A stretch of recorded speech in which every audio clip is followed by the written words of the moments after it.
The reason that I planted a multi-ethnic church in DC was I was pastoring an English congregation during that time. And I asked one of my young adults, hey, why don't you bring one of your coworkers to church?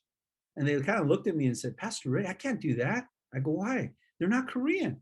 I said, why do they have to be Korean to come to our church? It was, Pastor Ray, you don't understand. They will feel uncomfortable coming to a church that's all predominantly Korean, even though we speak in English.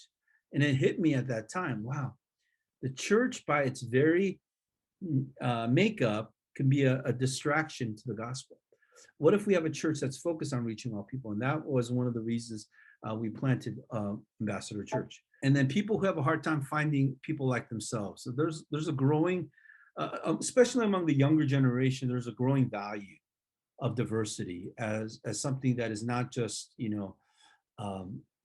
that they experience in workplace, but they want to find community with people of that. There are a lot of third culture kids. Third culture kids, we use this term in the mission field, where kids who grew up in other parts of the world. And you see more and more of that as well.